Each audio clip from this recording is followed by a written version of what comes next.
Hello guys, this is your friend and we are back with a new fanfic. Which is, what if Naruto went back in time with a female Kyuubi in his harem part 2. And if you enjoy this fanfic then please press the like button and subscribe to my channel for more fanfic like this. And now let's start the fanfic. Suddenly, the young man's chakra begins to spike and 9 tails emerge from his back. Out of instinct, Minato pulls Kushina out of her seat and shields her with his body, his trusted 3-pronged kunai in his hand. Ignoring the tense atmosphere, Ginkgo walks past Minato, moves next to Kyuubi, and, after a quick bow, nuzzles against Kyuubi's leg. Seeing that the Kyuubi doesn't mean any harm, Kushina leaves the living room to handle the Anbu that is sure to arrive. Oi, you stupid fox, what do you think you're doing scaring my parents like that? Naruto screams, coming downstairs, and hide your stupid tails. We need to find a cover story for when the Anbu gets here. Che, you always want to spoil my fun kit, Kyuubi says. All right, Shukaku, Nekomata, stop cowering and get down here. Begrudgingly, Gaara and Yugito slowly descend the stairs. Even if Kyuubi isn't paying attention to them, Gaara and Yugito can't help but to feel slightly scared and they decide to hide behind Naruto. There are a few things we need to discuss, so take a seat, Kyuubi says to the 3 youngsters. Did I miss anything? Kushina asks, returning to the living room. Not at all. We are just getting started, Kyuubi says. It's getting near the time when we extract Shukaku and Nekomata from these 2. In order to do that, we need the power of the Shinigami. Why would we need the Shinigami? Naruto asks. We need someone with the power to extract souls from a human body. I can't think of any other beings who can perform the job. But in order to do that, we need to use the Shiki Fujin, Minato says. Yes. But with a sacrifice of soul, we can exchange it to spare yours. Shinigami should be happy to make that deal. After all, he can't be too happy about having his pet sealed in a human. You mean we need to offer someone as a sacrifice? I can't. Don't worry little Hokage. We have a spare soul handy for use, Kyuubi says, patting Ginkgo's head. You mean you're going to sacrifice Ginkgo-chan? Naruto screams. Heavens no. There is no way I'll offer her up. She still need to serve another purpose. I'll get to her next, Kyuubi says. I'm talking about the spirit of the mad priest sealed in Gaara along with the Shukaku. I'm sure the Shinigami wanted to collect that overdue soul for a while now. I almost forgot about that. That's what made Shukaku so difficult to control in the first place. That's right, Kit. Now that you and your father managed to separate the 2, it makes things much easier for all of us. So when and where should we perform the ceremony? In a secluded area on the night of the new moon, Kyuubi says. The lack of light should hide our purpose well. This isn't something we want to do in broad daylight. That's a week away, but where should we host it? How about the Forest of Death? How would you know about that god-awful? Minato says before noticing his son's annoyed glare. Ah, right. Forgot about that. Anyway, the Forest of Death should be secluded enough. That takes care of one order of business. Now, the second topic at hand relates to your son.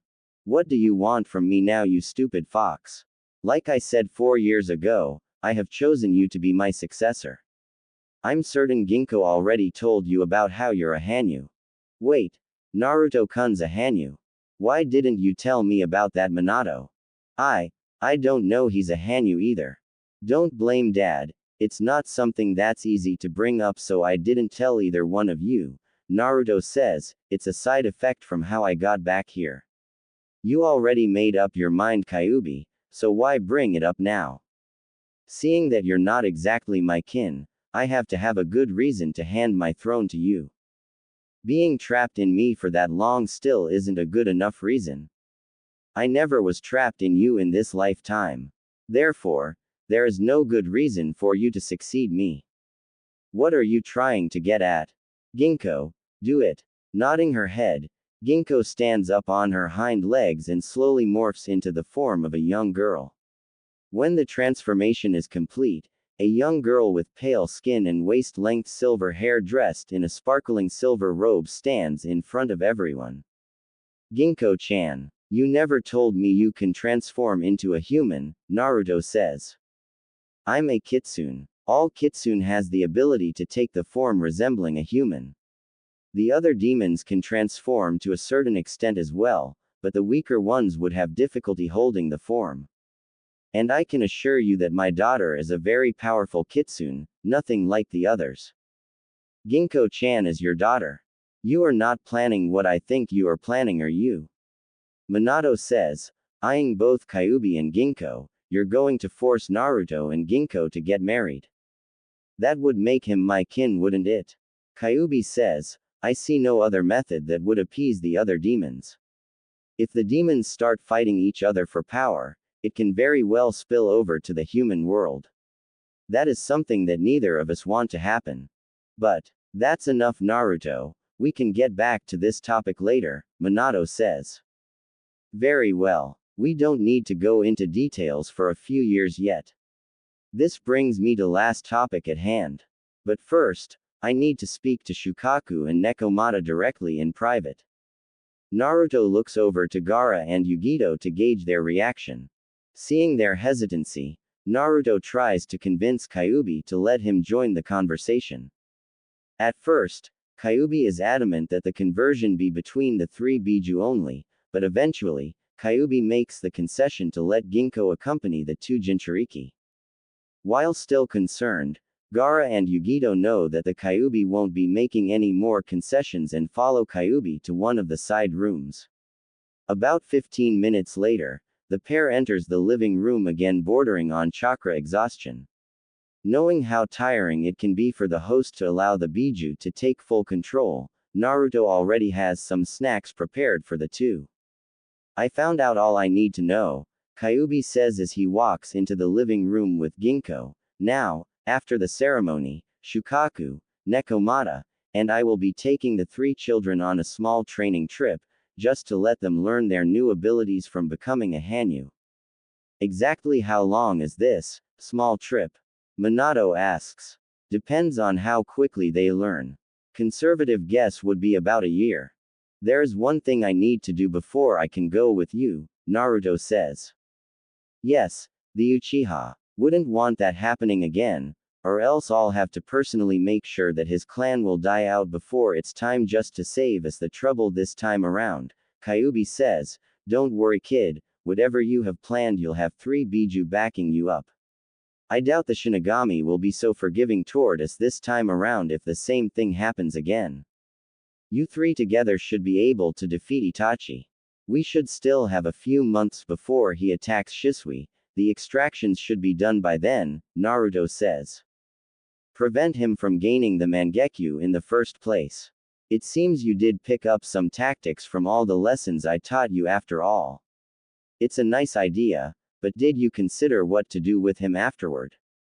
Attacking a fellow Konoha nin is an act of treason. We can deal him however we want, Minato says. You speak as though he will be sitting around waiting patiently for you to pass your judgment. So you're suggesting? That's right, Hokage. If we do what your son suggests, we have to kill him on the spot. Of course, that would mean we have to take out Uchiha Shisui as well, least he feels responsible and he gains the Mangekyo. After that, since there will be no witness to what actually happened, those close to the two will want to take revenge by hitting out on people they think is responsible. If you're lucky, you might get away with a minor civil war and keep your position. Just preventing Shisui's death and letting Itachi get away is not an option either. Are you sure we can't just capture him alive? You do realize how difficult to capture someone alive as opposed to killing him in an all-out fight, right? Kyuubi asks. After all, Sasuke would never have been to get away from you at the Valley of the End if you didn't care about keeping him alive. What do you suggest then? Relax, Kit. I wonder how many Iwa nin you have under your watch in your prison. We still have a few that tried to assassinate several of our more prominent ninjas. Minato starts then stops abruptly. I see. Now all we need is to set the whole thing up. I hate to lose two of my better ninjas like this, but it appears I have no choice. They aren't yours to have in the first place. If you allow things to progress as is, you're going to lose those two along with the rest of the Uchiha clan. Shukaku, Nekomata, and I will take out the trash along with them, so I only need you to hold the other ninjas back until we've finished the job. All I need to do is to send them out to take care of a few prisoners in secret, Minato says. That's rather standard procedure for taking care of the more dangerous prisoners the other villages try to negotiate a release for. It seems we have covered everything. I will be back in 6 days. A week later, a small group is gathered around a small fire in the Forest of Death. Minato set up a small camp as soon as they entered. While the others are waiting patiently, Naruto is pacing back and forth as Kyuubi has yet to arrive. Sit down, Naruto, you're making me dizzy, Ginko says, once again in her human form. Where is your father? He should have returned yesterday. Chi-Chi-Yui will be here, don't worry, Ginko says. In fact, I wouldn't be surprised if he's already here. I'm nervous. What if things don't work out the way we planned it? Don't worry, Yugito-chan. If there's one thing the darn fox is good at, it's figuring out how a biju can escape from the host. He's been trying for a long time before, he knows what he's talking about.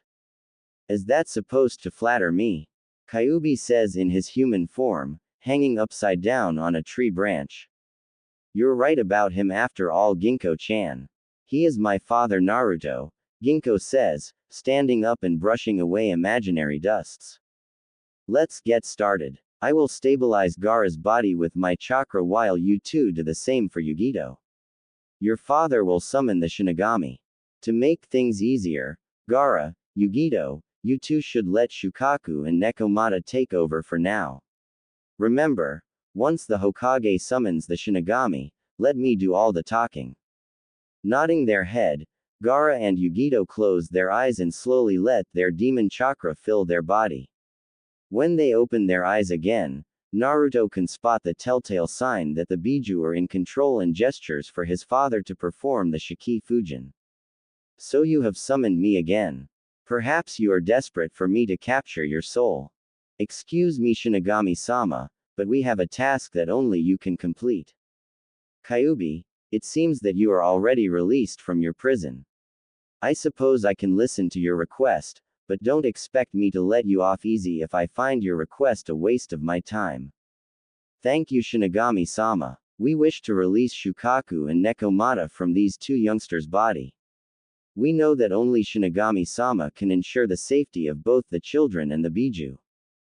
Nekomata, sealed inside a human child. Very well, but what do you offer in exchange for saving the children's life?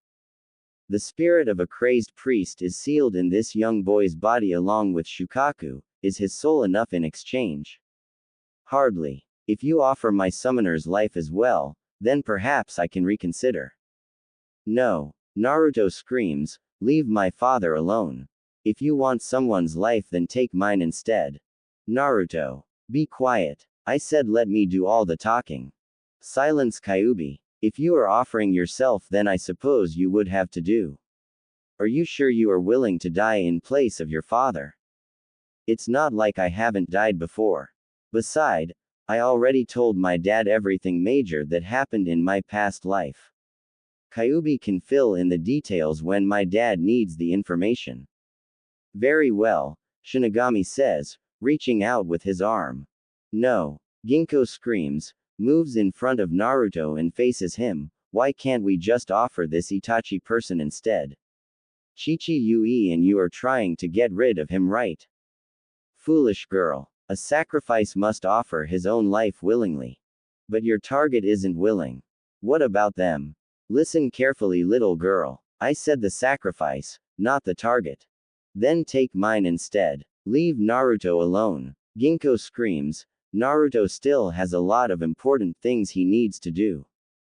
Ginko-chan. Gomen Naruto-san. I promised you and Kushina-san that you will have a wife in this lifetime, but it seems that I am unable to deliver on that promise myself.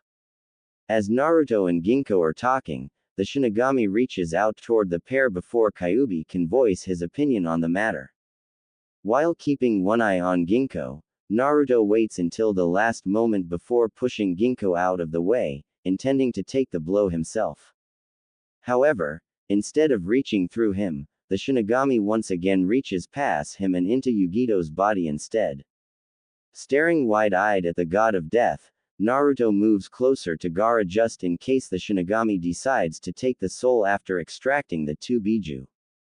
Pulling out Nekomata's soul, the Shinigami plants the soul through a portal in the ground before reaching out toward Gaara and repeating the action with Shukaku. Once he's finished, the Shinigami reaches out toward Gaara again and pulls out the screaming soul of the crazed priest before devouring him.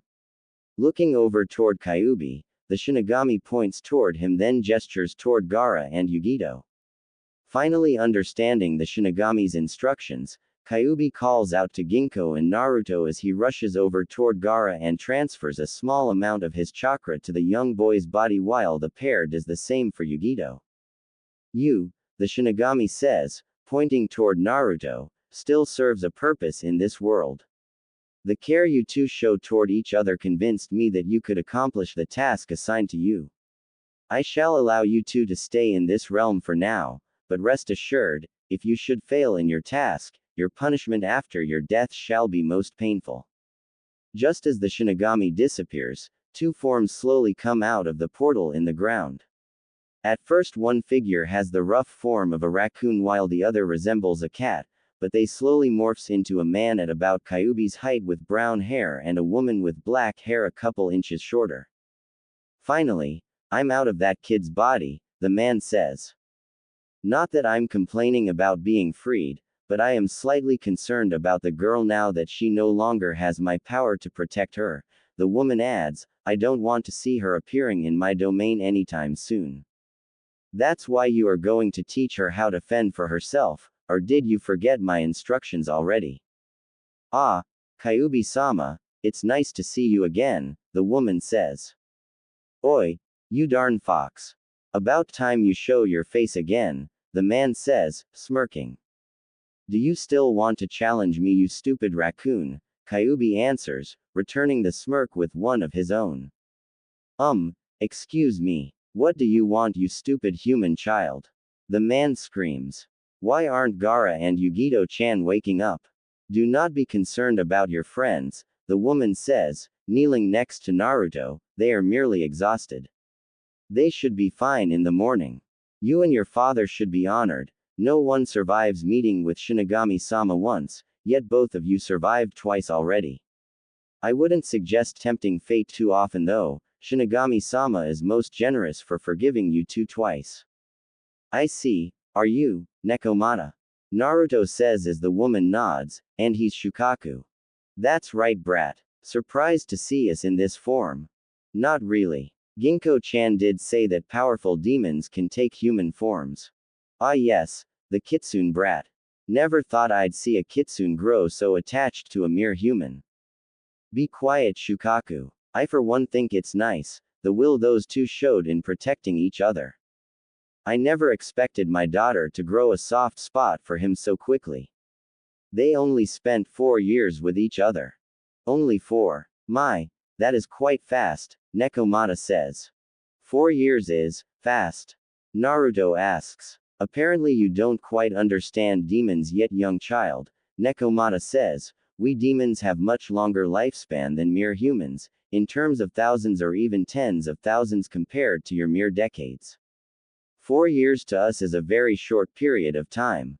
Of course, on a few rare cases, I do see human love continuing in my realm. Your realm? I believe your kind calls it the underworld. It is the realm I stay in with my master Shinigami-sama. No need to tell him everything. The fox will tell him in due time if he's planning what I think he's planning. I suppose you are correct, Shukaku.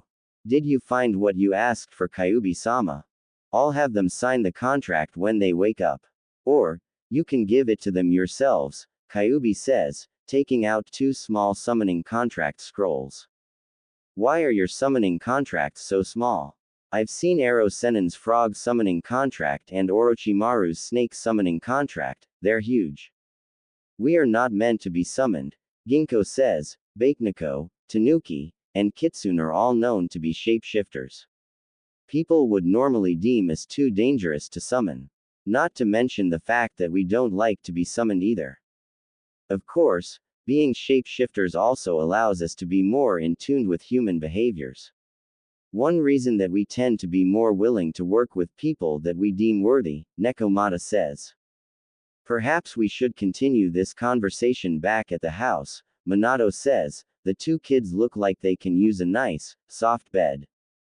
He's right. We've accomplished what we need to do here. Let's head back, Kyuubi says. The next morning, Gaara and Yugito groggily walk out of their respective room, bodies still weakened from what happened last night. When they get downstairs, they find Naruto's family along with Kyuubi and two people they've never met before sitting in the dining room enjoying breakfast.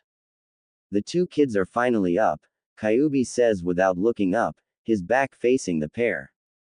Good, then we can get them to sign the contract, take care of who we need to take care of, and leave for training. Relax, Tanuki, can't you ever let someone have their meal in peace?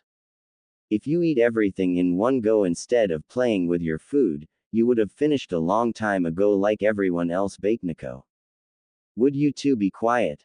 Gaara and Yugito-chan still haven't eaten anything yet. The boy has guts talking to us like that, I'll give him that much. Gomen Shukaku-sama, Ginkgo says before turning to Naruto, you need to show Shukaku-sama and Nekomata-sama some respect. Naruto-san. Meh, I'm going to be the lord of all demons. I'll show them respect when they deserve it. Upon hearing Naruto's words, Ginkgo immediately blushes and looks down to her lap, fidgeting her fingers, a sign that Naruto has seen many times in his previous life and still has no idea the meaning of. Did you forget the stipulation that would make you the demon lord? Kyuubi asks, or are you no longer fighting against it? What? Naruto asks, completely missing Kyuubi's amused tone. The thing between you and Ginkgo-chan, Kushina reminds her son, you're not planning on doing nothing after you've embarrassed the poor girl like this, are you? I never really given it much thought. I mean, I just found out she can morph into a human a few days ago. Do you prefer that I stay in this form, Naruto-san? Ginkgo asks, again in a tone that Naruto knows well. I don't know. I guess you should take whichever form you're comfortable with. Stay in this form, might as well get used to it. You'll be training in this form if you wish to help Naruto in whatever he needs to do. Hi Chichi Yui, when are you going to organize the assassination mission? The quicker we get that done, the quicker we can start the training, the quicker they can finish, and the quicker we can get back to our world. Impatient as always Shukaku, but I agree, I'm sure both Shukaku and I would like to go back to our realm to check on our underlings after being away for so long. I was waiting until you have recovered from the extraction. I can assure you we most certainly have recovered, Shukaku says, flexing his muscle. Very well. I will arrange for it to happen tonight. Secret execution grounds, 5 miles north of the village gate. It's hidden under a strong genjutsu, only Anbu would know its exact location. I'm sure the three of us can see through the illusions, Kyuubi says, there may be some chakra spikes, I'm sure you can convince the others that it's only from Itachi and Shisui's fight against the Iwa Nins. There shouldn't be any problems there. Good, I guess Shukaku, Nekomata, and I will start getting ready. Later that night, the two Uchiha are leading the two semi-conscious Iwa Nins to the execution ground. They have placed a strong genjutsu on the two Iwa Nins to keep them from struggling. When they finally arrives, Itachi and Shisui remove the katana strapped on their back, looking to finish the job quickly. However, as soon as they enter the clearing, Kyuubi, hidden in the shadow with Shukaku and Nekomata, cancels the genjutsu on the two Iwa Nins just in time for the two prisoners to roll out of the way of the sword strike. The fight lasted for several minutes, each side landing multiple strikes. Soon enough, the two Iowa nins lay dead in the clearing with Itachi and Shisui sporting several wounds. During the entire fight, Shukaku has been slowly turning the ground around the clearing into sand, and as soon as the fight is over, Itachi turns his attention on Shisui, trying to use the fight against the Iowa nins as a cover for Shisui's death, but two walls of sand shoot up from the ground and engulfs the two Uchiha, and within seconds both are completely crushed. As soon as the sand retreats and reveals the two bodies, Nekomata, using her power, reanimated the two Iowa nins to create a swamp to hide the sand, then create boulders to place on Itachi and Shisui's body to set a scene of them being crushed by the boulders before releasing her control, allowing the two carcasses to tumble to the ground. Leaping out of the tree, the three Biju check to make sure that all their targets are indeed dead. Satisfied with the job they've done, the three Biju leave the clearing to report back to the Hokage. Is it over? Minato asks, sitting in his office with a bottle of sake sitting on the desk in front of him. Yeah, we made sure of it, Kyuubi says. I'll send someone to pick up the bodies, Minato says, writing a mission slip and handing it to one of the messenger birds in the room. When are you going to take the children on the training trip? As soon as possible. It's probably too late at night to let the kids know. We'll head out the day after tomorrow. Very well. Don't worry about the kids, they'll be just fine, Kyuubi says, and don't feel guilty about the Uchiha. It's not an easy decision, but it's the right decision. I sure hope so. About 10 months after the three youngsters left the village, Kushina and Minato are becoming more and more concerned. They have not heard any news about the children, and Suna has been increasing its pressure on Konoha regarding the location of Gaara.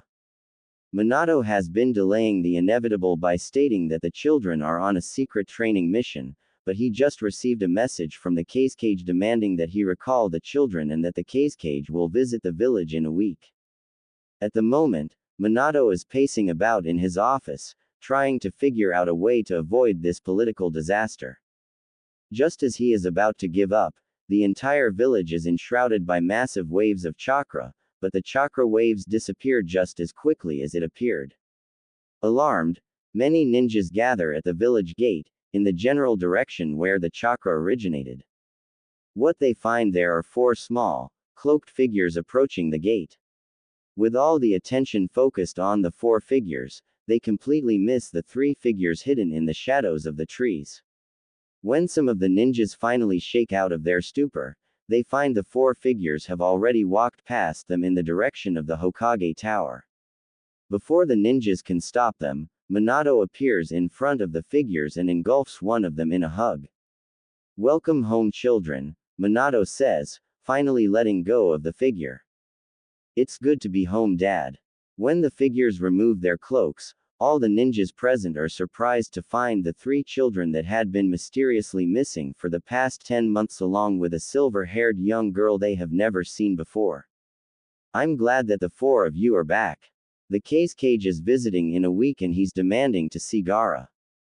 I figured we can't keep this a secret for too long, Naruto says. Well, at least we got back in time. Yes, and I bet Kushina will be thrilled to know that you four are back. Speaking of which, that was quite an impressive trick. That was just Kyuubi-sama, Nibi-sama, and Ikibi-sama, Ginkgo says. They are hidden in the shadows. That'll get some unwanted rumors going, Naruto says, looking back toward the ninjas still gathered at the gate. It would appear that way. I'm sure my father will catch wind of this display as well. We can use that to our advantage. Look at how strong you got after this secret training. Surely your father can't complain about the result, Naruto says. And I'm sure Kumo will regret giving up on me after hearing what just happened. You do not need to be concerned. Shinigami-sama cannot be happy that the people of Kumo sealed Nekomata-sama in you. They will feel the wrath of Shinigami-sama eventually, Ginkgo says. Let's go home. It's starting to feel weird having all these people staring at us, Naruto says. Yeah, you're right. As soon as they walk through the doors, Naruto is tackled to the ground by Temari and Koyuki. It's not until Ginkgo practically tears the two girls away from Naruto forcefully with a low growl that the two girls acknowledge the other two former Jinchuriki.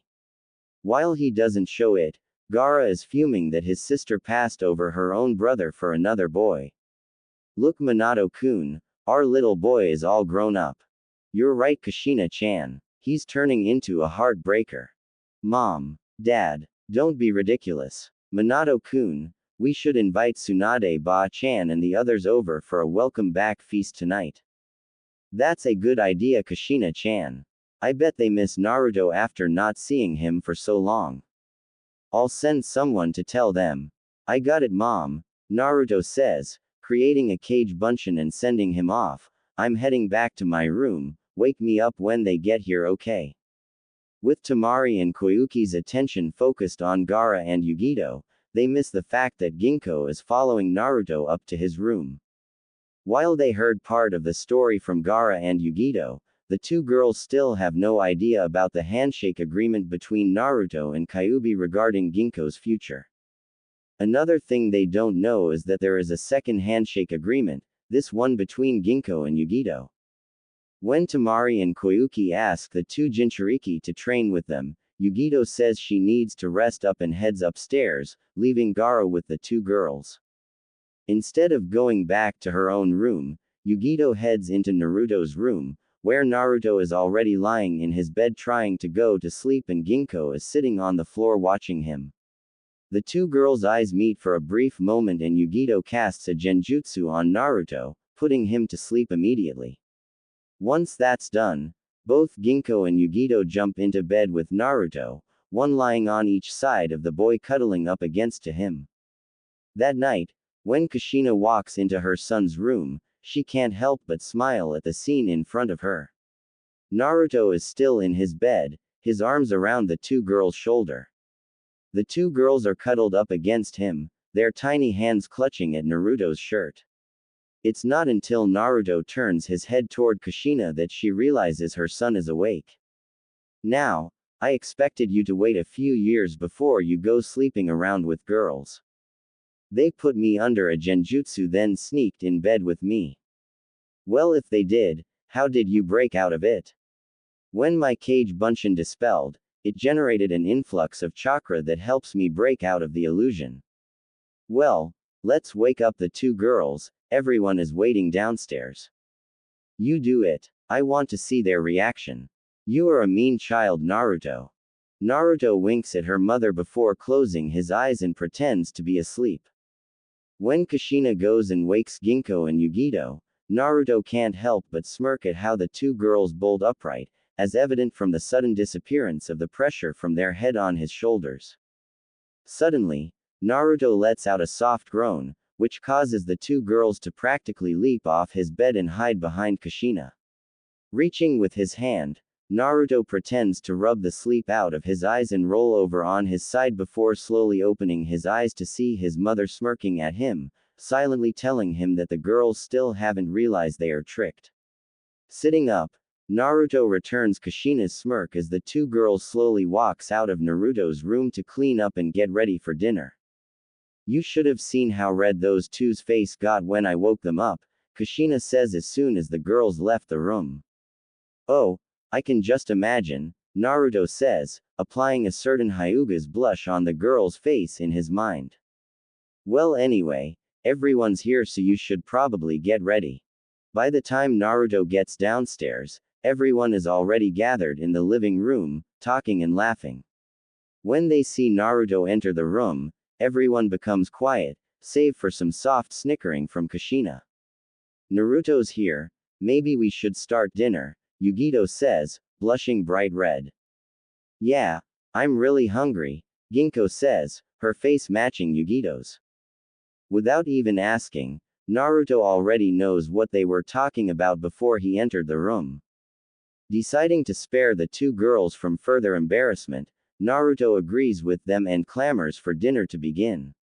As soon as everyone is seated, Tsunade reaches into her pocket and pulls out a few bottles of sake while talking to Kushina. Reaching into her weapons pouch, Tenten grabs one of her training kunai and fires it at the bottles. Before the kunai gets close enough for Tsunade to react, Naruto fires one of the unused chopsticks to intercept the kunai. Naruto-sama, why did you do that? Okawa-san shouldn't be drinking. Come on Tenten-chan. We're celebrating tonight. Let them have their small bit of fun, Naruto says. I guess Naruto-kun is right Tenten. We should let Tsunade-sama have her fun tonight. She does have tomorrow off after all, so it's not like it's going to interfere with work. You too Shizune-chan. Oh fine. Don't expect me to help you carry her home. Despite how righteous Tenten tries to act, she along with the rest of the children beside Naruto are the first ones to get drunk as the adults decide to let them try a small bit of sake. Naruto, having seen the adults replace the water with sake, avoid drink anything for the entire meal.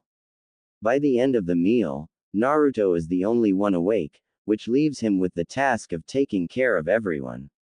Creating a massive cage bunshin, he moves everyone to their respective rooms before heading back to his own where he finds Ginkgo sitting in his bed waiting for him. Naruto-sama, you're back. Ginkgo-chan, I thought you're asleep. I'm sure you will find that I'm as adapted at pretending to be asleep as you are Naruto-sama. Ah, so you knew. Naruto-sama, there is something I want to talk to you about, Ginkgo suddenly says. What is it Ginkgo-chan? You are going to be attending the academy in a few months. Do you believe I should go with you in my fox form or my human form? Well, I'm not sure. I prefer the fox form. That way, I can be on the same team with you even if Yugito and Gaara are on the same squad. No matter which form you take, everyone will think something is wrong when the other form is missing. I can create a bunshin of myself, but I need to stay away from the Inuzuka. They will be able to trace my scent. Yeah, you're right. Their nose is a big problem. If you stay in the fox form, your bunshin can stay near Koyuki Hime and use her scent to cover yours, right? In a minor way, yes. I would also need your wallet. Why? Perfumes can cover my scent as well. Even weak perfumes can daze the Inuzuka if they try to enhance their sense of smell. But perfumes are pretty expensive.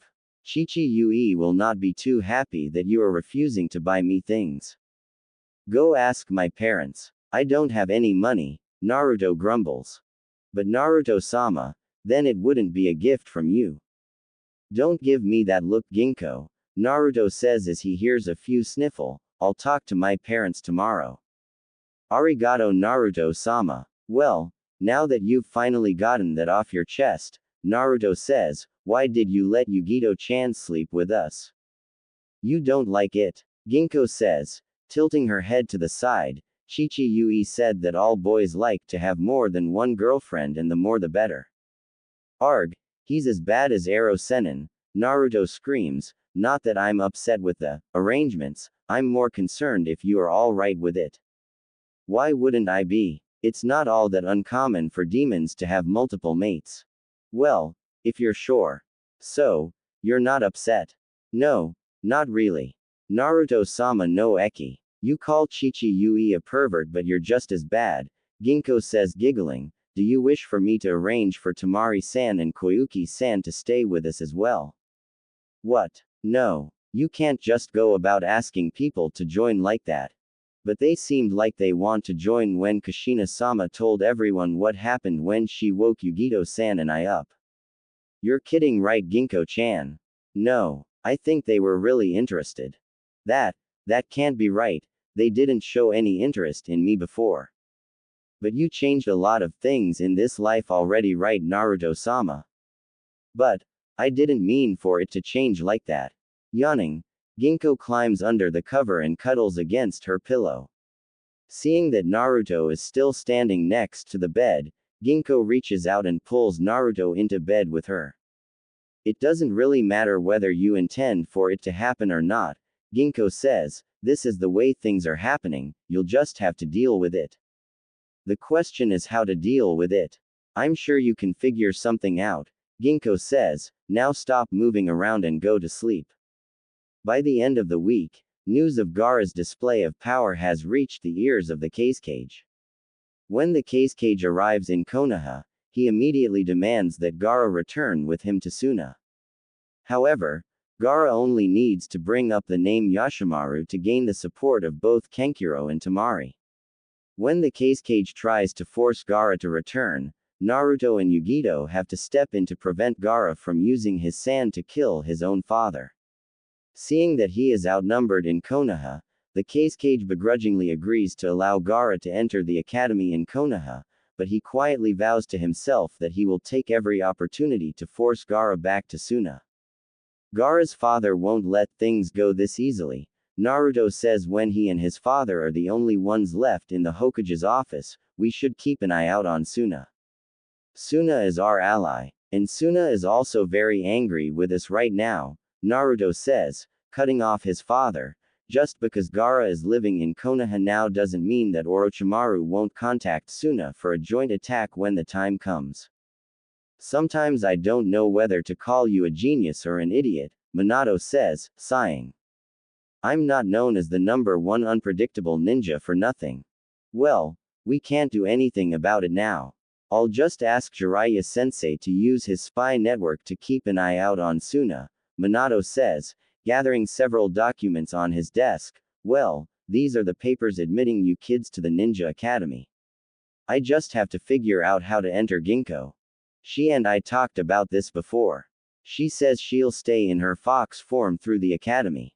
She wants to be on the same team as Gaara, Yugito-chan, and I. That would make things a lot easier.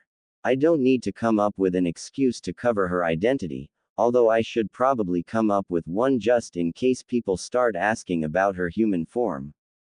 You can just say that she's the daughter of an old acquaintance of yours that he's leaving in your hands. I suppose that would have to do, Minato says. Shouldn't you be playing with your friends right now? I just want to think some things through, that's all. What's the problem? Remember that day when Gaara, Yugito-chan, and I came back? Mom probably told everyone what she found in my bedroom. Later that night Ginkgo-chan told me that Tamari-chan and Koyuki-hime might feel that way as well. I told Kushina-chan you'll turn into a heartbreaker. Dad, focus on the task at hand. Sure son. What's the problem with having a few girlfriends? What's the problem? I feel bad enough that I'm making Ginkgo-chan and Yugito-chan share me. I can't possibly ask more girls to do the same thing. Well, there is something you should know, Naruto. When I became the Hokage, the council wanted me to take multiple wives to ensure that the Namikaze line continues. Of course I was able to fight them off long enough for Kushina-chan to be pregnant, so they can't keep pushing that idea on me. But Kushina-chan and I aren't getting any younger, and I don't know if Kushina-chan can handle another pregnancy despite what Tsunade-ba-chan says.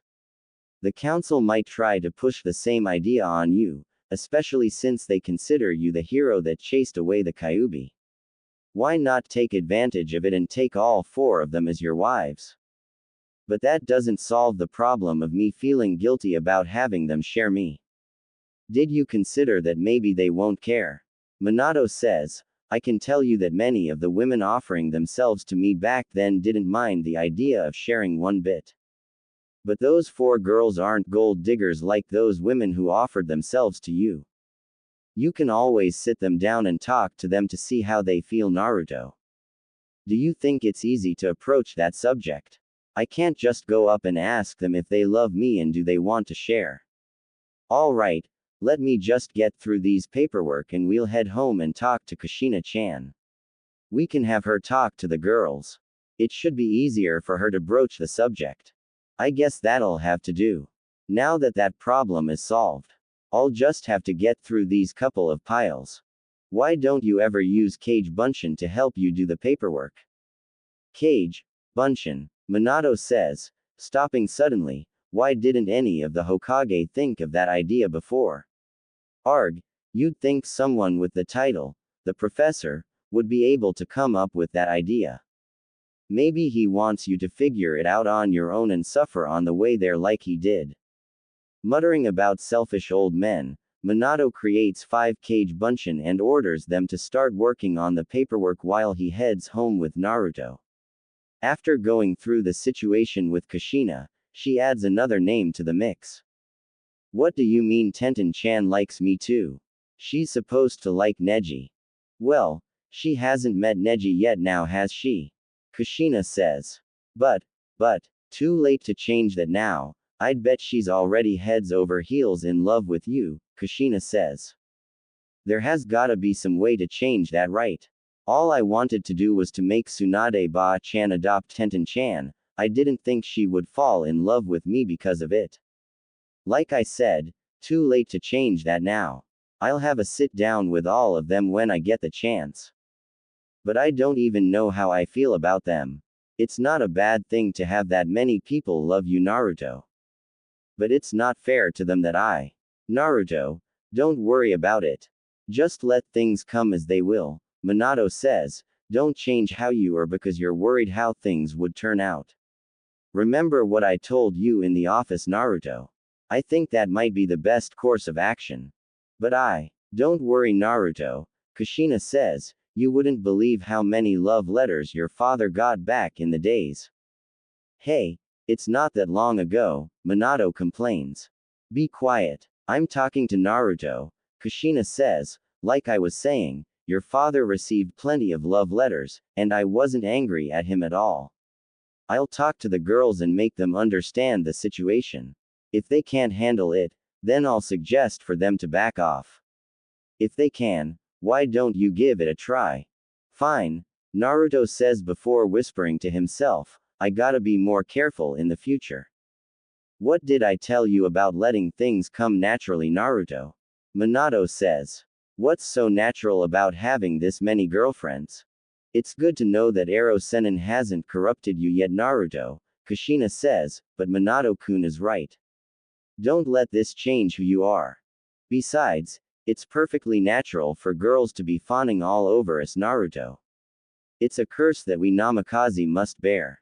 Smiling, Kushina turns her attention on Minato. If Minato is paying attention like Naruto is, he would notice that the smile seems slightly off. Grabbing Minato by the ear, Kushina drags Minato upstairs, twisting it with every step, leaving the Hokage screaming in pain all the way back to their room. The next day, after a particularly grueling training session with his father, Naruto stumbles back to his room only to find it completely empty. Looking back toward the door, he finds his mother leaning against the door frame smiling at him. What happened to my room, Mom? Naruto asks, sighing. This isn't your room, dear. What do you mean this isn't my room? Naruto asks again, quickly getting tired of the conversation. This was your room yesterday, but since Tsunade-ba-chan says that she's moving in, your father and I decide to give her this room. So where is my room now? Down the hall, the second master bedroom. What am I going to do with a huge room like that? Naruto asks, completely awakened by the news. Well, you are the second master of this house. Beside, you'll find enough use for it soon enough, Kushina says. Now why don't you go take a shower and get changed like your father? I'll call the two of you downstairs when dinner's ready. All right, Mom, Naruto says, walking past Kushina and down the hall. And I expect you to help Tsunade-ba-chan move her things over tomorrow, Kushina says, calling after her son. Fine, Naruto says, walking into his room. The first thing Naruto notices when he enters his new room is the absurdly large bed sitting against the wall opposite of the door. Then he notices the numerous closets lining the walls off to his left. Thinking nothing of it, he picks up the fresh change of clothes on his bed and heads to the private bathroom in his room. Half an hour later, Kushina is standing outside the bathroom pounding on the door. What are you doing in there? Hurry up. Dinner's ready. All right, Naruto says, opening the door. I've never seen a private bath as large as that. I bet I can swim in it. For now you can. It's really only designed to fit two adults comfortably, Kushina says. Remind me to get a bigger one for you later. Looking at his mother in confusion, Naruto quietly follows his mother downstairs, where all the other occupants of the house is sitting around the dinner table waiting patiently for the last member to arrive. As punishment for making everyone wait, Kushina makes Naruto stay behind after dinner to wash the dishes. Even after feeling refreshed from the bath, Naruto is completely drained by the time he drags himself upstairs. After stumbling in and out of his old room, he opens the door to his new room, takes a look inside, before going back to the hallway to check if he's in the right room. "What's wrong, Naruto-sama?" Ginko asks from inside the room. "What are you girls doing here? This is our room, at least, Kushina-sama says so," Yugito says. "And after our talk with Kushina-sama, I think she's right," Tamari says. "Why don't you come in and join us?" Koyuki says, walking up behind Naruto and wrapping her arms around his waist. "I think there's going to be another person moving into this room tomorrow." Pushing Naruto into the room, Koyuki kicks the door close before shoving him into bed. With a squeal, the girls all jump into bed with Naruto and fight for the spots next to Naruto so they can cuddle against him. Sighing, Naruto waits until the girls finally calm down before trying to go to sleep. By the time the three former Jinchuriki are finally ready to enter the academy, Minato allows them to enter as second-year students to cover the missed year due to their training with the three Biju. Of course, if Minato had requested for the children to be promoted to genin, few can complain after seeing their supposed powers in action when they returned from their training. But Naruto himself requested that they be placed with that particular group in order to observe them. Even though the instructors were alerted that Naruto, Gaara, and Yugito would be attending a month before the school year starts, the instructors still cannot believe the three that had shown so much power are standing outside their classroom waiting to be introduced to the other students. "Please come in," Iruka says, opening the door. The entire class becomes completely silent when the three enter the room. Every pair of eyes, including those of Iruka, Suzume, and Mizuki, are focused on Naruto, Gaara, and Yugito. After a quick introduction, they take their seat across an empty row, where Ginko is already waiting, having entered unnoticed as everyone's attention was on the three newcomers. While everyone in the room is paying attention to the three instructors as they begin the lesson, Ginko looks around the classroom, studying everyone that Naruto asked her to keep an eye on. Throughout the entire class, Ginko notices that Hinata keeps stealing glances over at Naruto whenever the instructors aren't paying attention. Thinking that Naruto probably don't want to hear about things like that, Ginko keeps this piece of information to herself when she reports to Naruto after the classes are over. Naruto-sama, please wait. Hinata-chan, what's wrong? Naruto asks. My father told me to accompany you back to the Namikaze compound since Hokage-sama invited us over for dinner, Hinata says blushing. Okay, come on. Let's go, Hinata-chan. Wait, Naruto-kun. Shouldn't we wait for Tenten-chan too? Yugito says. You're right. I'm completely forgot. How can you forget about me? Tenten says, walking up behind Naruto and faking a few sniffles. You really aren't fooling anyone with that, you know, Tenten-chan. You're so mean, Naruto-kun. Sorry, Tenten-chan. You ready to go home now? Fine. Only because we have important guests over tonight, Tenten says. You're going to make it up to me, mister. Don't worry, Tenten-chan. I promise I'll make it up to you. Walking up, Naruto gives Tenten a quick hug before circling behind her and pushing her out of the academy's courtyard. Giggling, Yugito follows them with Gaara and Ginko not far behind. A few moments later, Hinata shakes out of her stunned state and hurries after the group, who is right at the exit looking back toward the frozen girl.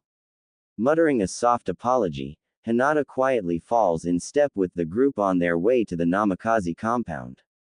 Ah, here are the children, Kushina says as the group enters the house. I hope you all had fun today.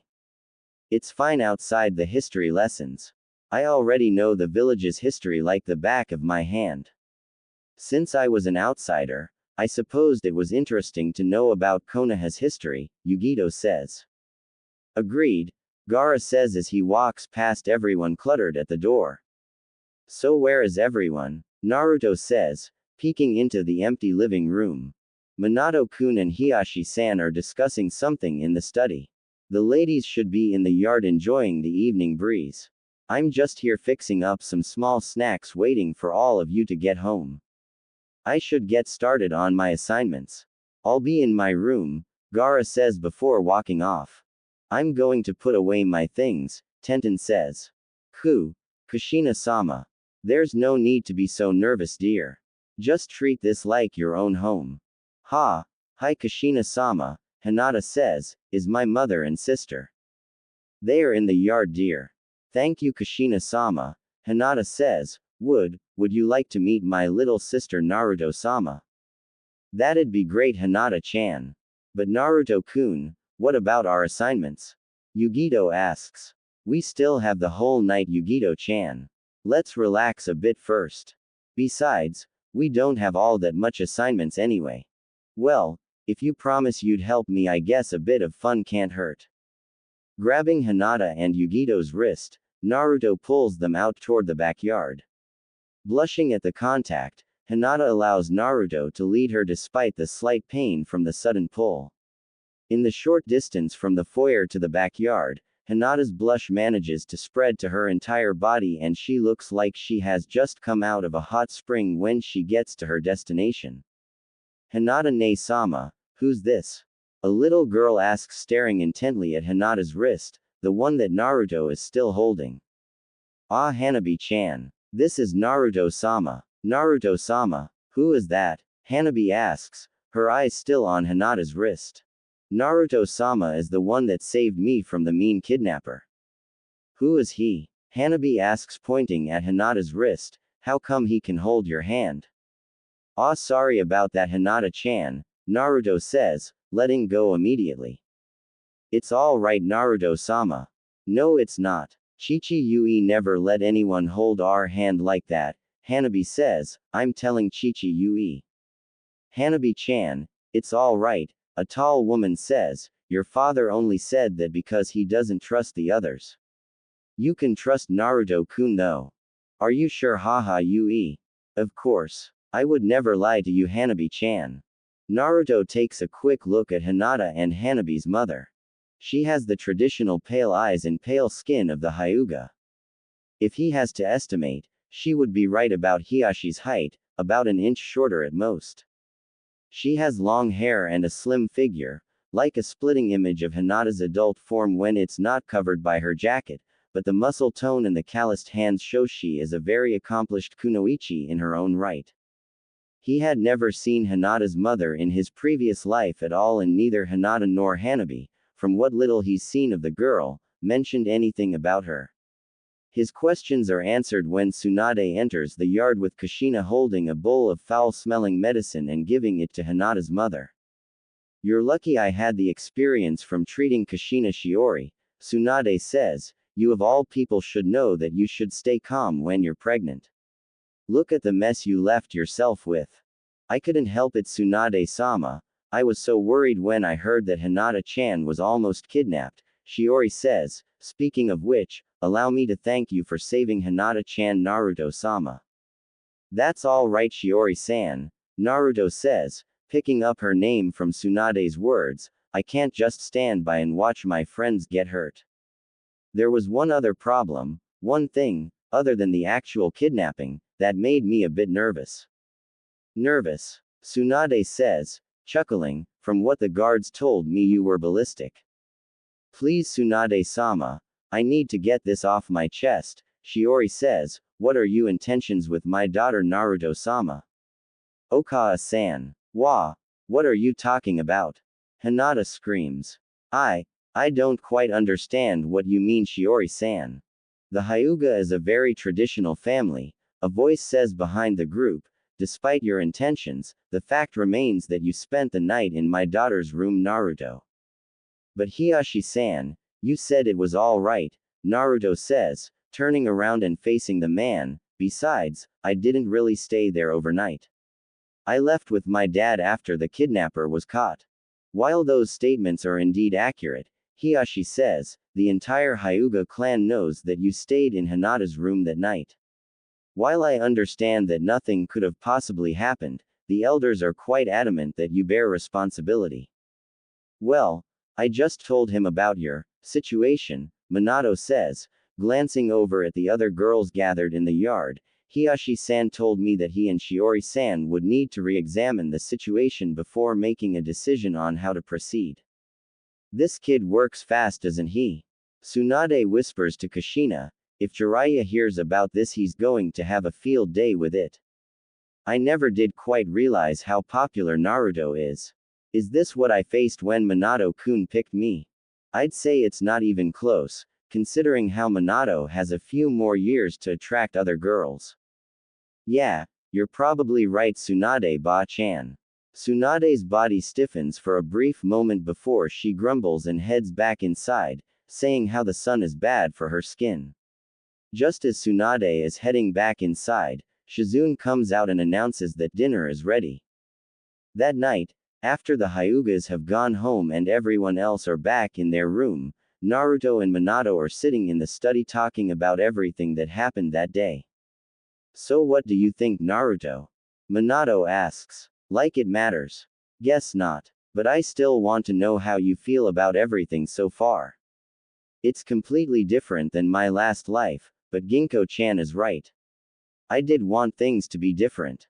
She does have a point. You did say the same thing when you got Guy to adopt Lee, Minato says. Besides, you can't complain about all those girls. If mom hears that, she'll beat you to a pulp. Yeah, but that's why I didn't say that in front of her. I'm reserving the rights to tell her what you said, Naruto says. Anyways, what do you think Hiyashi is up to? He's not the one up to something. The Hyuga elders are the one pushing him to talk to us. He said it to me in private himself. If you aren't my son, he doubts the elders would say anything about it. And I agree with his assessments. So why did you agree? We still need the Hyuga clan on our side. Only they are large enough to balance out the Uchiha clan, Minato says. I know you already took care of Itachi, but we always need to be wary of large clans like the Uchiha and the Hyuga that their power don't get to their heads. I guess you're right. How would you deal with them if you're in my position? Me. Keep the younger ones away from the adults and get the younger ones on my side. Two classic strategies, a voice says from the door, but I like Naruto-sama's plan better. Ginko-chan, you're still up? Naruto asks. All the other girls are still up and talking to each other. It was too noisy to fall asleep. You were talking about the two strategies, Ginko? Minato asks. Hokage-sama's strategy is to use one powerful group to counteract another. Naruto-sama's strategy is to break down the powerful groups from within, Ginko says. Hokage-sama's plan must allow for both powerful groups to be out of line, but Naruto-sama's plan can allow him to exert control on the situation. The best plan, however, is to apply both at the same time, to use the first plan as a means to buy time for the second plan to proceed. Where did you learn all of this? Naruto asks. Chi-Chi-Yui has to deal with similar things all the time. I guess that's going to be a problem no matter where you are, Minato says. Suddenly, Ginko lies down on the sofa in the room and uses Naruto's lap as a pillow. Smiling, Naruto gently strokes Ginko's hair to help the girl fall asleep. Shouldn't you get her back to bed? You heard what she said, the others are still up. She's here because she couldn't fall asleep there. Well, I should be getting to bed myself. Okay. I want to stay up a bit longer. Don't stay up for too long though. Remember, you still have to go to school tomorrow.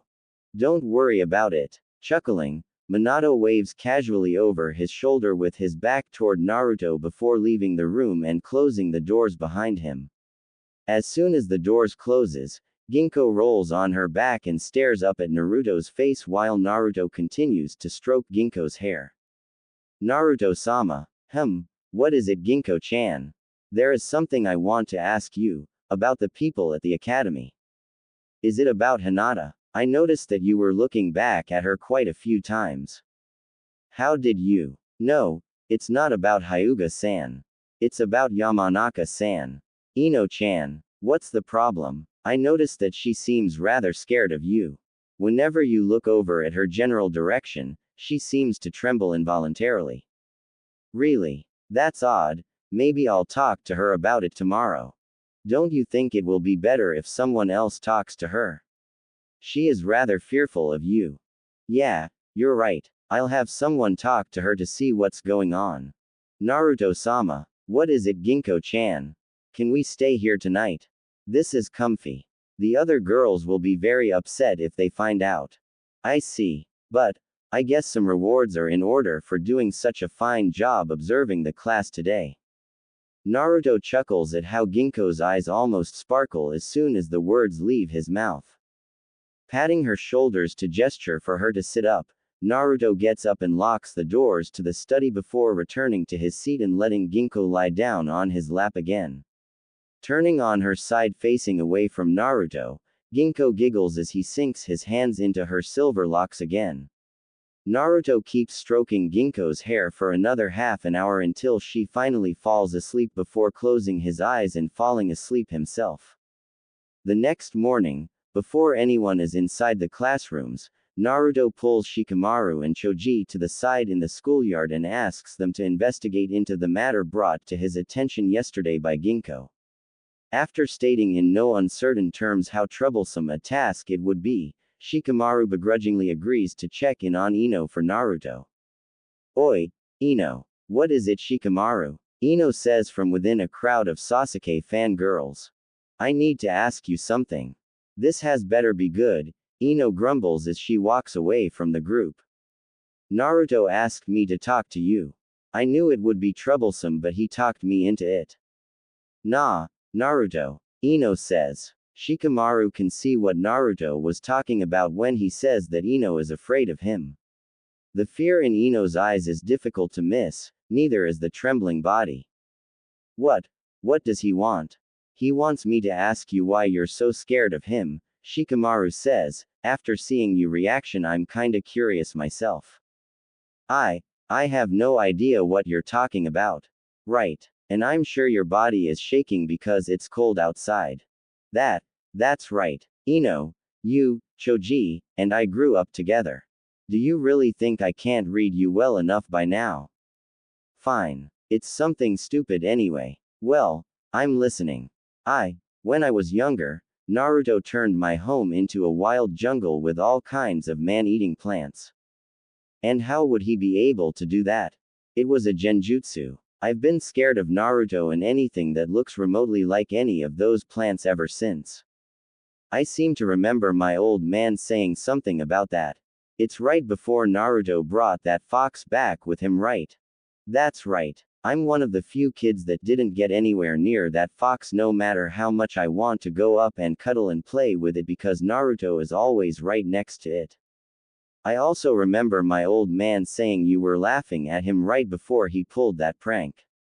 So you're saying it's my fault? Ino screams, attracting the attention of everyone around them. I don't think the people in Kumo and Iwa heard you, woman, Shikamaru says, trying to shake the ringing out of his ears, and yes, it's partly your fault. He is Hokage-sama's son. You'd think he's not as inept at ninja skills as you tried to make him out to be. But, did you remember how Choji and I were like back then? How we can never find anyone to play with us? Yeah, 'cause Choji was always so terrible at those games. Let's take the reverse situation. Do you think Naruto would have any friends if he tried to act like a know-it-all?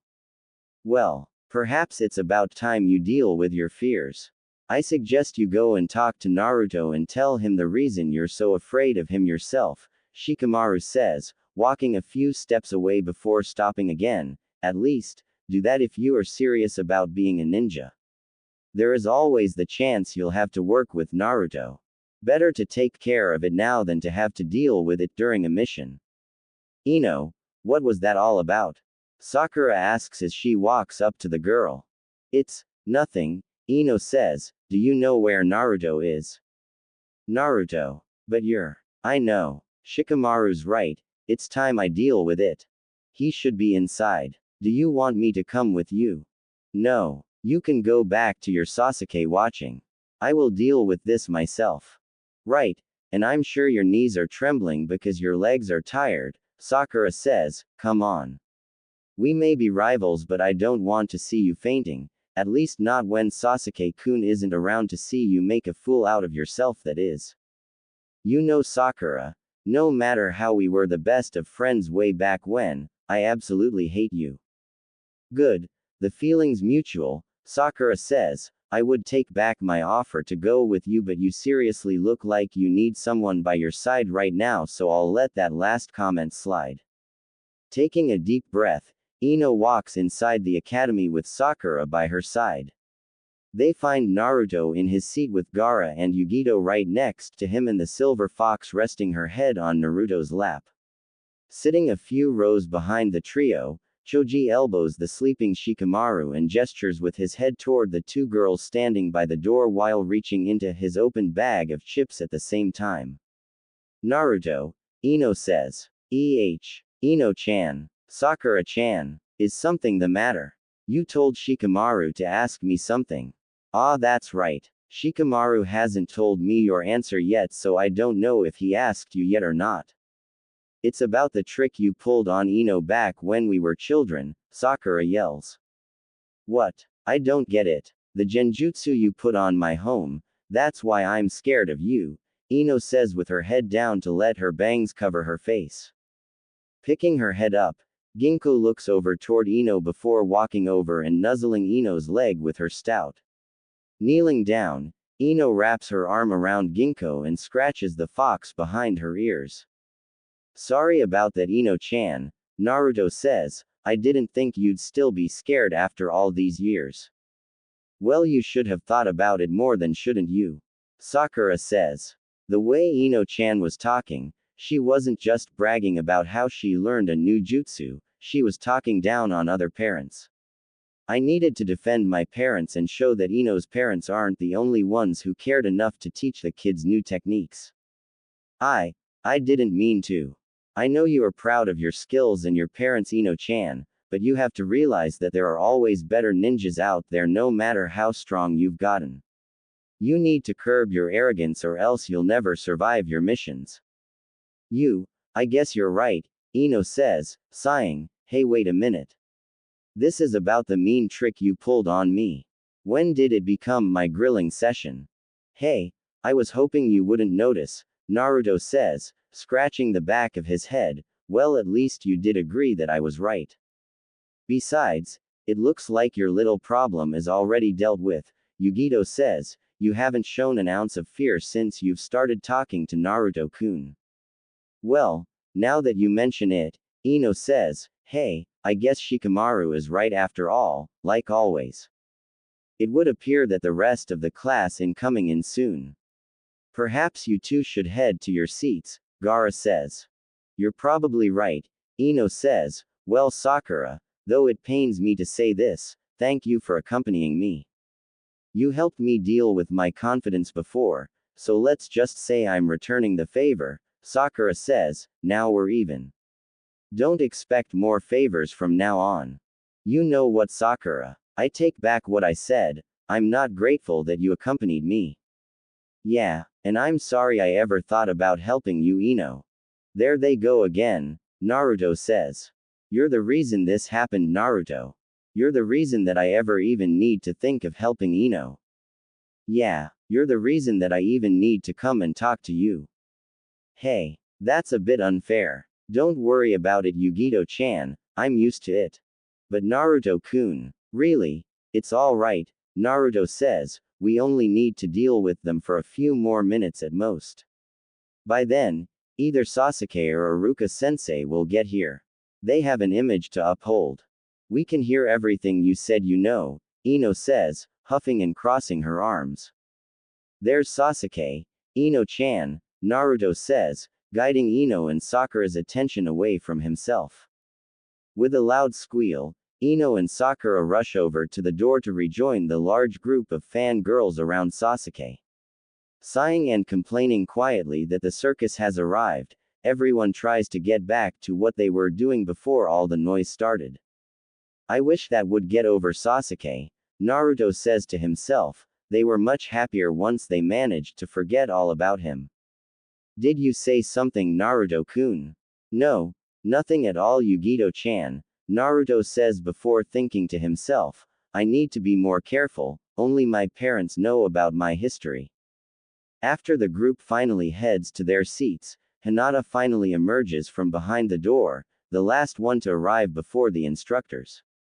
At that precise moment, Naruto looks back toward the door to see if the three instructors are arriving anytime soon. With a loud eep, Hinata scrambles away from the door and takes the seat farthest from Naruto that's still available, with her face turning scarlet. She still hasn't gotten over yesterday's embarrassment, Yugito says. Not that I blame the poor girl. I still don't know what Hiashi was thinking, Naruto says. You'd think they would take her preference into consideration. I think they did, Ginkgo whispers so no one but Naruto, Yugito, and Gaara can hear. She was staring at you and blushing whenever the instructors weren't looking yesterday. Well, maybe Hiashi told Hinata-chan what he was going to do yesterday, Naruto says. Naruto-kun certainly is a very dense person sometimes, isn't he, Ginkgo-chan? Yugito says as she pats Ginkgo's head. What is that supposed to mean? Oh, nothing, Yugito says, an innocent smile plastered on her face. A week later, Hiashi and Shiori head to the Namikaze compound again, having discussed the situation with each other. When they approach the gate, they see three people just turning the corner on the next street and walking toward them. Given that they have never seen those three people in the village before and the group has nothing that identifies their origin, Hiashi and Shiori instantly become on edge, getting ready for a sudden assault. Just at that moment, Minato is taking the trash outside. Oh, Hiashi-san, Shiori-san, what brings you two here?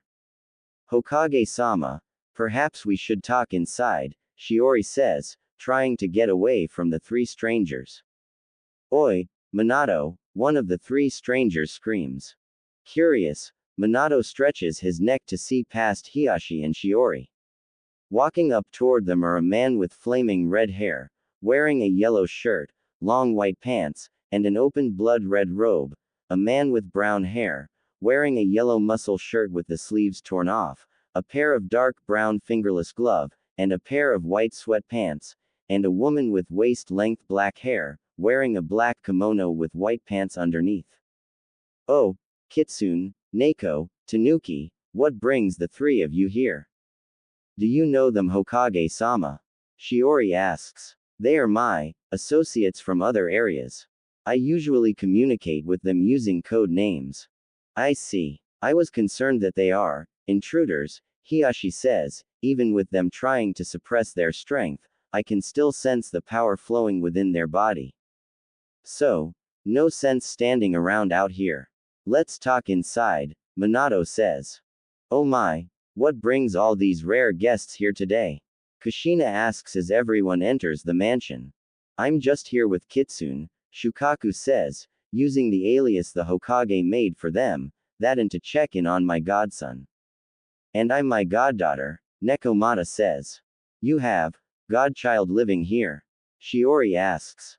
Oh, they're just talking about Gaara-kun and Yugito-chan, Kushina answers for the two Biju, but the children are at the academy right now. Ginkgo-chan is out in the yard with Koyuki-chan though. She'll notice my presence soon enough. There is no need for me to find her. As if on cue, the human form Ginkgo bursts into the living room and jumps into Kyuubi's arms. Just from picking up the girl, Kyuubi can tell that she is merely a clone. Since the children are at the academy at the moment, the Kyuubi figures that his daughter is with Naruto in her beast form. Putting the clone on the floor, the Kyuubi turns his attention toward Minato again as Hiashi starts to speak. Hokage-sama, even after alerting my clan's council of Naruto's availability, they have decided that they will continue their pursuit. I see, Minato says. Well, I suppose I should draft the documents then.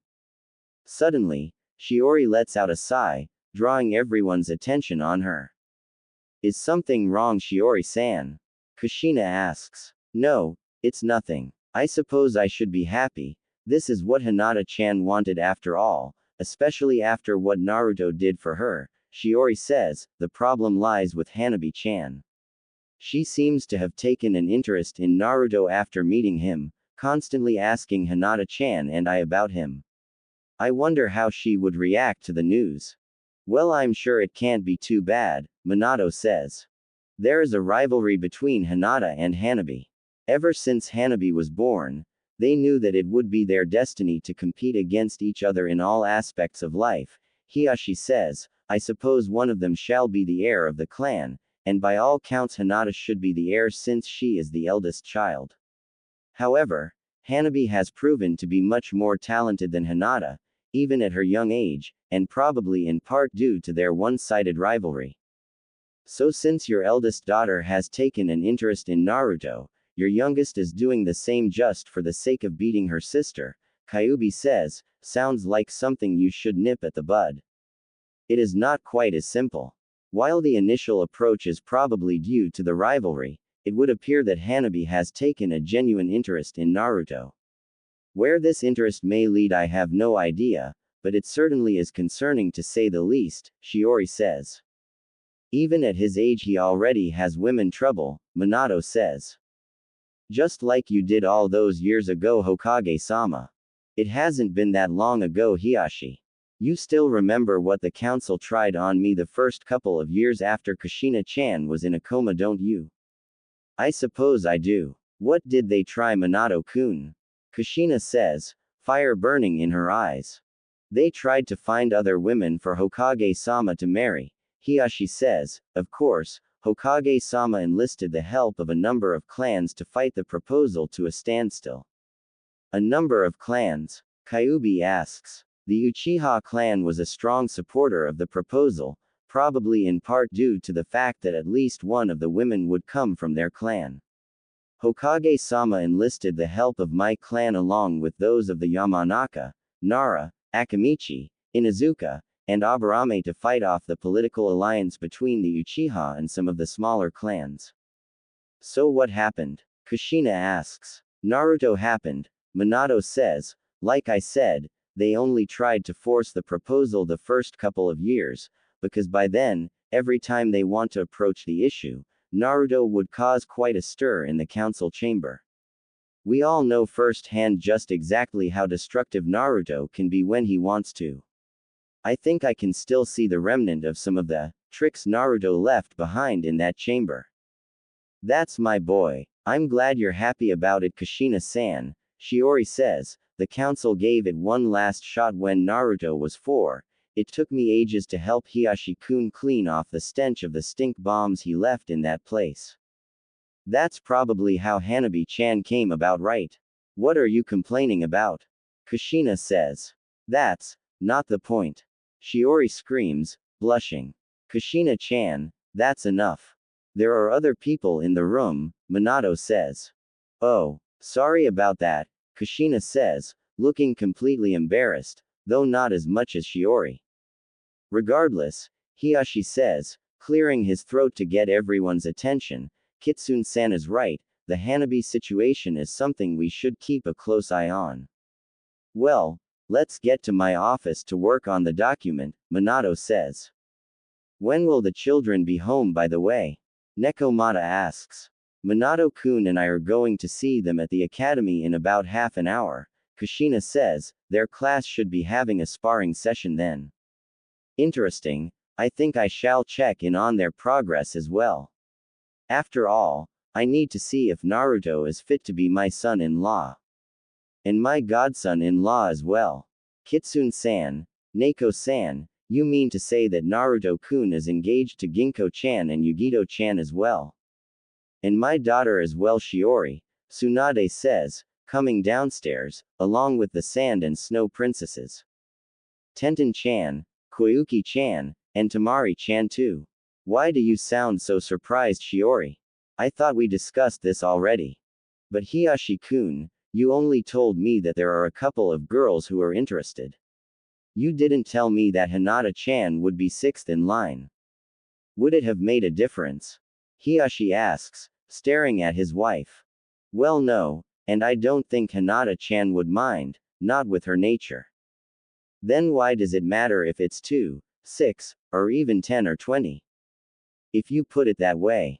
Come on, Shiori-san, Neko-san, Tsunade-ba-chan, let's have some small talk over a cup of tea in the yard while the men handle whatever business they have, Kushina says. All right, I'll have Shizune brew the tea, Tsunade says. You're making poor Shizune-chan do all the chores for you, Tsunade-ba-chan. Well, she's my apprentice. Besides, she loves doing these kinds of domestic works. Are you sure she isn't complaining because you are practically ordering her to do the chores? She really doesn't mind at all. She'll be a good housewife someday, Tsunade says as Shizune comes downstairs. Tsunade-sama, you're not trying to get rid of me, are you? Shizune asks, rushing toward the Sanin with a concerned look on her face. No, I'm not trying to get rid of you, Tsunade says, it's just that I don't want you to dedicate your entire life just for me. Why don't I go and make the tea while you two talk it out, Kushina says. No, it's okay, Kushina-sama, I'll do it, Shizune says. When the adults arrive at the academy, the students have already been paired up to spar. Looking around, they see that all the parents are gathered around the schoolyard, trying to find a good spot to watch their children. Amongst the chaos, Gaara, with his arms crossed like always, walks up to the large empty space in the middle as Kiba rushes up after him, his trusted companion Akamaru by his side. Come on, Kiba, show him what you got. A woman screams out from the group's right. That's right, don't embarrass us, Kiba, a young woman screams next to her. Hey, mom, sis, don't worry about it. I'll take care of him in no time, Kiba says. He's always hiding behind Naruto and Yugito in a fight, I bet he can't fight at all. If this is the way Kiba's going to act, he's going to get his clock cleaned, a voice says right in front of Minato. Hey dad. Glad you can make it. There you are, Naruto, I've been looking all over for you, Minato says. So, who are you fighting? Uchiha Sasuke. Do try to take it easy on him, alright Naruto. Take it easy on him. Hiyashi says, aren't you a bit too overconfident about Naruto's ability, Hokage-sama? Uchiha Sasuke is one of the more talented students in this class. Oh, I wouldn't worry too much about it, Minato says as Iruka moves to the middle of the yard. Looks like the match is starting. As soon as Iruka begins the match, Kiba leaps back with Akamaru by his side, trying to find an opening to strike. Gaara simply remains in his spot, arms still folded, and stares at Kiba with a bored expression. Well, aren't you going to attack? Gaara taunts. That's it. Now you're going to get it. Charging forward, Kiba s his right arm back, trying to use the momentum to increase the strength of his punch. However, a spike wall of sand rises from the ground and stops him 2 feet in front of Gaara. Stopping himself just in time, Kiba jumps back to find another opening, but as soon as his feet touches the ground, the wall collapses and Gaara charges through the sand to punch the surprised Kiba, sending him into the trees around the yard. Kiba never stood a chance against Gaara, Naruto comments as 2 new contestants enter the yard. Oh, Yugito-chan and Hinata-chan are next. So Kaneko-chan is fighting against Hiyashi-san's daughter. Interesting, Nekomata says. Hinata takes the Jiyuken stance the moment she steps into the yard, while Yugito can hardly contain her excitement, shifting her weight from side to side eager to begin the match. When the match begins, Yugito charges forward right into Hinata's defense but changes direction in the last second to circle around Hinata and strikes the Hyuga from behind. Hinata staggers a few steps before quickly spinning around, but Yugito is already right in front of her. When Hinata tries to put up her arms to defend, Yugito circles around Hinata again. Instead of striking Hinata, however, Yugito simply whispers something in Hinata's ears. The reaction is instantaneous as Hinata activates her Byakugan and spins around, throwing Jiyuken strike after Jiyuken strike before Yugito can even back away. Just what did Yugito-chan tell Hinata-chan? Naruto says to himself. With her left arm disabled by the Jiyuken strikes, Yugito leaps back to get away from Hinata's frantic strikes. While continuing to dodge, Yugito focuses her chakra to her left shoulder and blasts it down her left arm to force open the chakra points. With her Byakugan activated, Hinata is shocked to see the effect of her strikes diminish. Also, Yugito's chakra level continues to increase as Hinata is starting to slow down from the strain on her chakra by the continuous use of the Byakugan and Jiyuken. How can you be so strong? Hinata says, breathing hard and her Byakugan receding. I might not look it, but I train very hard every day, Yugito says smirking. Like I said, if you want to even have a chance to impress Naruto-kun, you still have to work much harder. Please don't tell me she just said what I think she said, Naruto says on the sideline. Okay, I won't. Mom. With Hinata running out of chakra, Yugito only needs a few well-placed strikes to knock Hinata out. Walking up to the two kunoichi in training, Naruto helps Yugito move Hinata to her parents just as two other female students prepare for their turn. Hey Naruto, who are they? Minato asks as he tries to find a chakra pill for Hinata. Oh, that's Sakura-chan and Amy, Naruto says, my match is right after theirs. Their build, they might struggle with some of the more physical tasks of being a ninja. I'm not going to tell them that, Naruto says, you can go and tell them. That's scary, huh? You have no idea. It doesn't take very long for Sakura to fall flat on her face. Sighing, Naruto walks out to the middle of the yard as Amy celebrates with her crowd. Walking up to Sakura, Naruto offers his hand to help her up. Sasuke-kun is supposed to come here and comfort me. Why do you have to go and ruin everything? He's already standing there waiting for his turn to fight Sakura-chan, Naruto says, are you sure you want to keep lying there and delaying his fight? With one look over at the boy of her dreams, Sakura quickly scrambles to her feet and heads to the sidelines. While waiting for Iruka to begin the match, Naruto does some light stretching while glancing over at the ever-impatient Sasuke out of the corner of his eyes. The crowd all await the battle with bated breath, and occasionally, people would complain about the delay as Iruka talks with his colleagues, none of whom seem to have any desire of proctoring the match. Eventually, Iruka begrudgingly steps between the two students and explains the rules once again, just to make sure that the two completely understand them. Oh, step aside Iruka, Tsunade says after seeing the hesitation in the Chunin's eyes, if you're so worried about proctoring this match then I'll do it. Please go ahead Tsunade-sama, Iruka says, not even bothering to hide the look of relief on his face, it would be our honor to have one of the Sannin proctor a match. All right, Tsunade says, taking Iruka's spot, I trust that we all know the rules. So let's start the match. The moment Tsunade begins the match, Sasuke charges forward, trying to gain the advantage. Naruto steps to the side at the last moment, sticking out his foot to trip Sasuke, making the Uchiha lose his balance. Stumbling a few steps before spinning around to find Naruto standing in the same spot smiling at him. Growling in anger, Sasuke charges again only to have the same thing happen. Before Sasuke can try for a third time, Naruto decides to make his move. Instead of moving straight for Sasuke however, Naruto moves from side to side, making Sasuke shift his weight constantly to guard against Naruto's movement. As Naruto gets closer to Sasuke, the width of his movement becomes progressively narrower. Up in the trees, a particular kunoichi narrows her eyes seeing Naruto's steps. Once Naruto gets within striking range, his movement speeds up, drawing Sasuke to guard one side before quickly shifting his weight to attack the unguarded side. Naruto manages to get a good number of hits in before Sasuke decides to stay still to guard both sides and waits for the perfect moment to counter. The moment Sasuke shifts his tactics, Naruto also changes his strikes, moving from a speed-based to a power-based attack as Naruto tries to break down Sasuke's defense.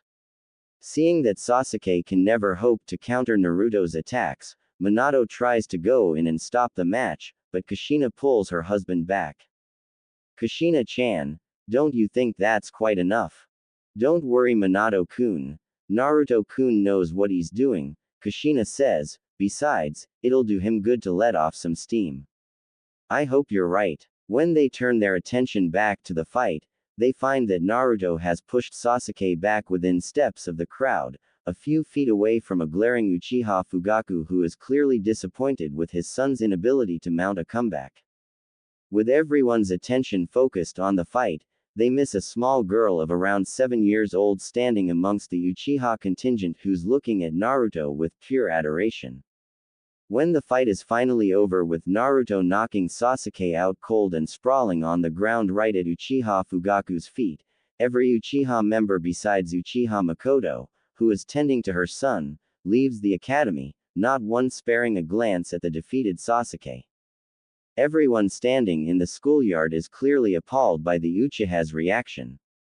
When Tsunade offered to use her medical ninjutsu to help Sasuke recover, Makoto simply thanked Tsunade but refused the offer before helping her son stand up and heads back to the Uchiha compound together, seeing that classes are over for the day anyway. That was rather rude of them, Naruto comments as he and Tsunade walks back toward Minato. I still think you overdid it Naruto, Minato says. Oh well, someone's got to knock that arrogant bastard down a few pegs. Even I think that was a bit much Naruto, Kushina says, you didn't have to completely embarrass him in front of everyone like that. Guess I don't know my own strength. This is serious Naruto. You don't go and embarrass a clan like the Uchiha in front of everyone and get away with it. There's going to be major trouble. Don't worry Okawa-san. If they want trouble, I'll give them more trouble than they'll ever want, Naruto says, beside, it's important for me to do that.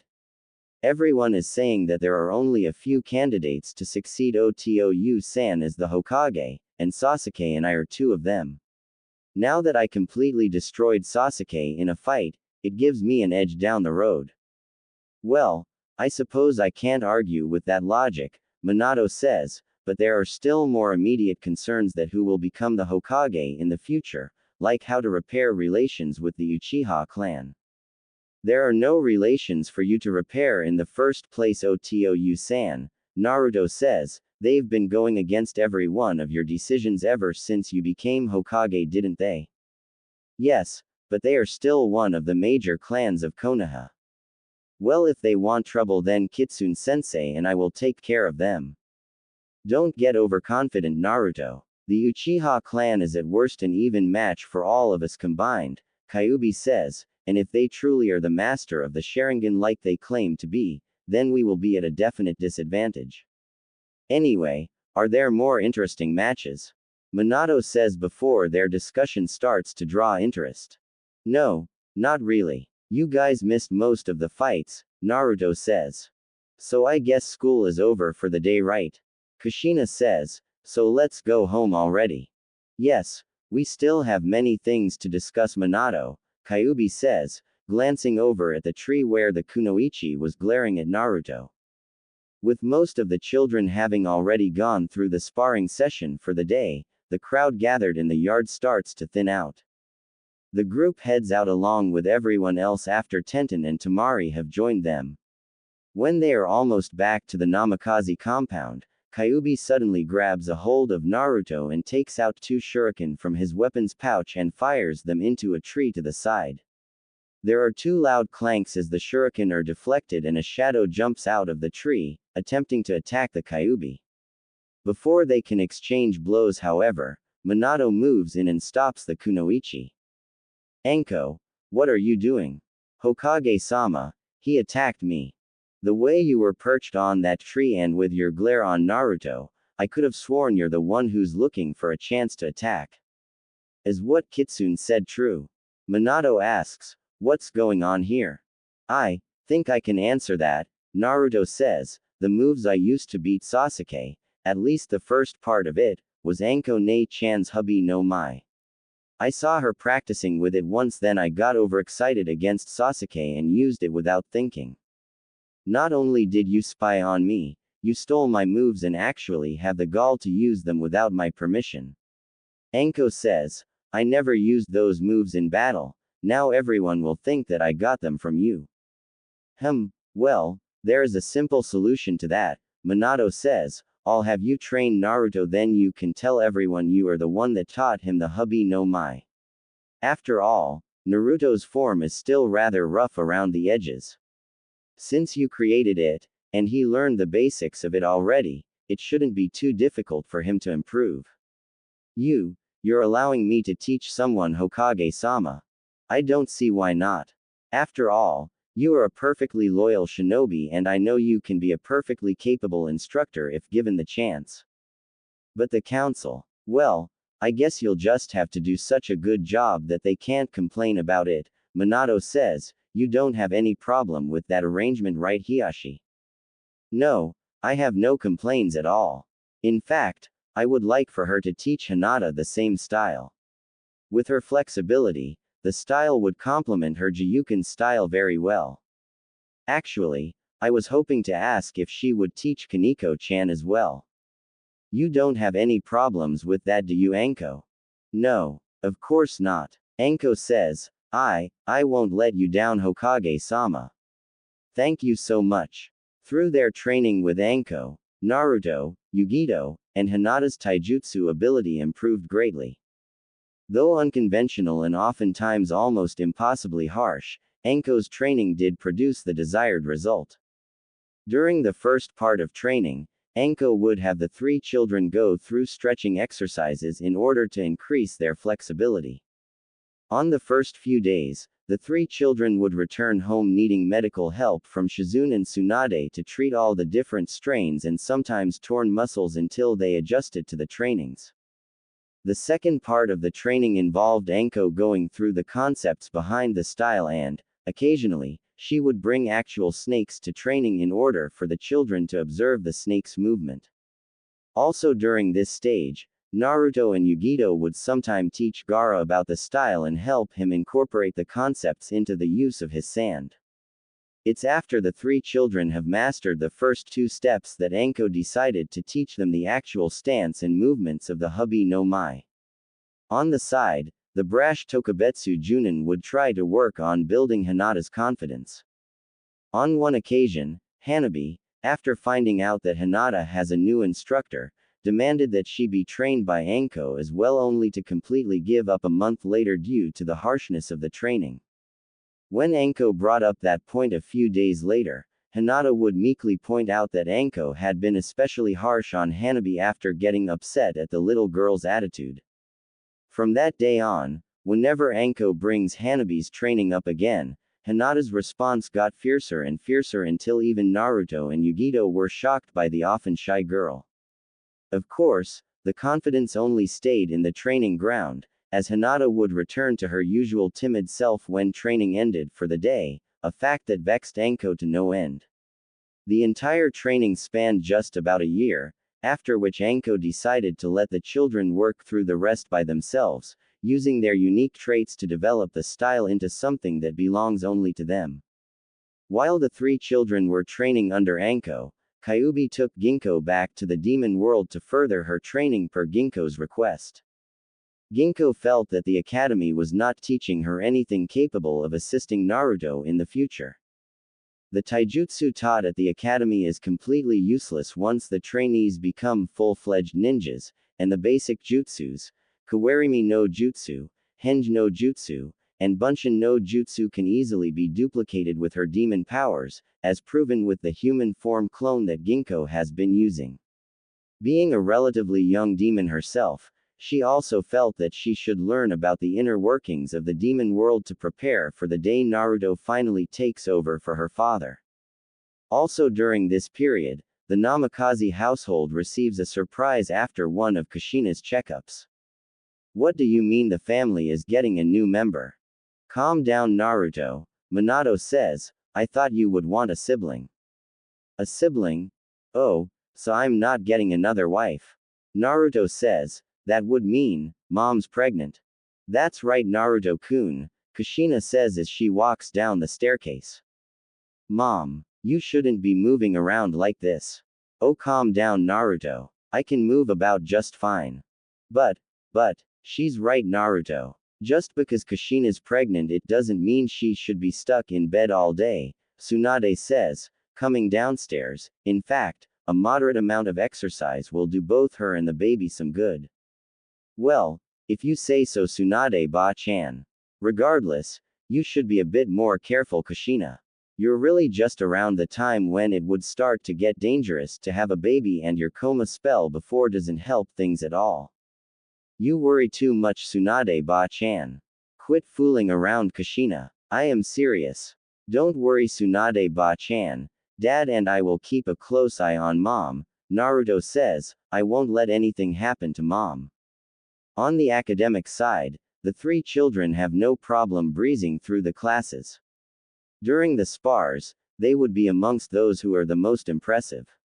Coincidentally, with the students divided into two groups, one with only male students and the other with only female students, Sasuke is never paired up with either Gaara or Naruto, but all the opponents he did face would invariably require medical attention after the match. Sasuke is getting more and more violent, Naruto says. You do know that the two of you are his real targets, right? Yugito says, he's only doing this because he thinks the teachers would have to put him against either one of you eventually just to minimize damage. Still, he is starting to become out of control, Naruto says. The only reason I don't want to put him in his place is to avoid letting him know just how much stronger I am. I suppose he is not someone who take defeats well. Not someone who is likely to give up on what they want either by the looks of it, Yugito says. Well, we can't worry about him now. Let's go. Naruto, I challenge you to a spar. Sorry, Sasuke, I'm not interested. Are you scared? Think what you want. Gaara, Yugito-chan, let's go home. The moment the group turns their back to Sasuke, the Uchiha goes through several hand seals and performs the Kaden, Gukaku no Jutsu. Before the fireball finds its mark, a wall of sand suddenly appears between the attack and its target. Everyone in the schoolyard has to shield their eyes from the swirling flames so no one saw how Naruto bursts through the fire and punches Sasuke in the stomach, sending him into the trees. Only the loud cracks as a tree falls to the ground, giving everyone a clue what had happened. Before Yugito can move in to stop Naruto, he is already running after Sasuke, the blade of his kunai glistening in the sun.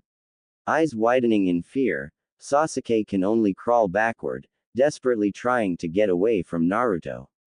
An arm reaches out and grabs hold of Naruto's wrist just before he can drive the kunai into Sasuke's chest. I know Sasuke attacked you and your friends when your backs were turned, but it doesn't warrant killing him, Naruto, Iruka says. Sasuke, this is your last warning. Naruto growls, if you ever try to hurt any one of my friends again, not a person in this world can stop me from killing you. Come on, Naruto-kun, let's just go home, Yugito says, tugging Naruto's sleeves. Giving Sasuke one last glare, Naruto puts the kunai away and leaves the schoolyard with Gaara and Yugito flanking his side, trying to prevent him from going after Sasuke again. At the entrance, the group spots Makoto, who saw everything that transpired and has an apologetic look on her face. Ignoring her, Naruto simply stomps off toward the Namikaze compound while Yugito and Gaara stop briefly to show the wife of the Uchiha clan head the proper respect. When the pair finally catches up to Naruto, they find the boy standing outside the door to the mansion. Naruto-kun, don't worry, Yugito-chan, I'm just trying to calm myself, Naruto says. Mom is pregnant. It won't do to scare her by slamming the door. Naruto-kun, I know Sasuke is a jerk and all, but I have a feeling that you seem to get angry for every little thing he does. Attacking us for no reason isn't a little thing, Yugito-chan, Naruto says. However, you know very well that the attack will do us no harm, Gaara says as he walks past them and enter the building. If I don't stop him now, what's to stop him when he does have the power? I guess you do have a point there. We are not going to pass judgment on you, Naruto. I'm sure you know what's best. I decided to stay here instead of returning to Suna because you are someone I can trust my life with. Thanks Yugito-chan, thank you Gaara. Now what are you kids standing around in the hall for? Come in, Kushina says from the living room. We were just talking mom. Oh, something you don't want me to hear. Kushina teases. No, that's not it. I'm just kidding dear, why are your clothes singed? This is just from a little spar. Naruto, what are you hiding? Sasuke attacked us with a Gukaku no Jutsu in the schoolyard Kushina-sama. Yugito-chan, Naruto hisses. He did what? Don't worry about it mom. I took care of him. But Naruto, he still attacked you. He still has a long ways to go before he can hurt us mom. Naruto says, he might be an Uchiha and might get the Sharingan eventually, but the three of us also have a trump card. For all our sake, I hope that you guys don't ever have to use your trump card. Kushina says, well, I'm just about to start fixing dinner, do you want to help me Yugito? Of course Kushina-sama, Yugito says, handing her bag to Naruto, please take this back to our room for me Naruto-kun. Ever since his latest defeat to Naruto, Sasuke has dedicated himself to even more rigorous training, determined to defeat the Hokage's son. However, no matter how many times Sasuke attempts to challenge Naruto afterward, either one of the instructors or a nearby ninja would no doubt step in before Naruto can even respond, making up some excuse to separate the two. This must be Dad's work, Naruto says, after being called upon for another errand. There is no way there can be this many distractions. But this means that you won't have to fight Sasuke, Yugito says, walking up next to Naruto. Blatantly obvious, but effective nonetheless. I'm going to have a word with Dad after I get home. The excuses are sounding more and more ridiculous every day. Suddenly, a person walks out of a side street and stops right in front of Naruto. Shocked by the sudden entrance, the three young ninja in training leap backward and reach for their weapon pouch. Naruto-san, may I have a word with you? Makoto-san, is something the matter? It's about Sasuke as well as the Uchiha clan. Why talk to me about your clan Makoto-san? It's not something I should talk to Hokage-sama about, at least not at this moment. Should Gaara and I go on ahead? Yugito asks, tugging on Naruto's sleeve. Well, no, it's all right. They can stay. What do you want to tell me, Makoto-san? I want to ask you to pretend to lose a match against Sasuke. What? Naruto screams before quickly regaining his composure. My apologies, Makoto-san. I understand that you want to see Sasuke succeed, but I can't do it. This is beyond just a rivalry between you and my son Naruto-san. Fugaku has been behaving strangely recently. I think he is plotting something, and ever since Itachi's death he has been dedicating more time to his plan, Makoto says. I don't know what he's planning, but from his behaviors since he saw Sasuke's defeat at your hands, I'm worried that his plans means harm to Konoha. So you think by me losing to Sasuke, it would stop whatever it is that he's planning? I'm hoping that it would be the case. With all due respect, I highly doubt that, Makoto-san. If your husband does intend to do Konoha harm, then things are already beyond repair, Naruto says. I understand your hesitancy to report any of this to my dad, and I can promise you that I won't tell him unless it is absolutely necessary. But I should advise you, Makoto-san, you should decide where your allegiance lie if your husband does intend to revolt. The fact that you came to me shows that you know the gravity of the situation. I hope that you give it some thought. I can't speak to you too much without attracting suspicion. Even coming to you here in the first place is a huge risk, Makoto says. This is a picture of my niece Kyoko. She is a big fan of yours, so the clan wouldn't get too suspicious if she hangs out around you all the time.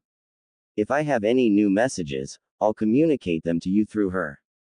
Thank you, Makoto-san. At this point, I can only ask this of you, Naruto-san, Makoto says. Not everyone in the Uchiha clan follows my husband blindly. I hope if something does happen, that Hokage-sama doesn't view everyone in my clan in the same light. I understand Makoto-san, I won't let that happen. As soon as Makoto leaves, Naruto's entire demeanor changes. Even Yugito and Gaara take a couple of steps back from the pure killer intent. Nah, Naruto-kun.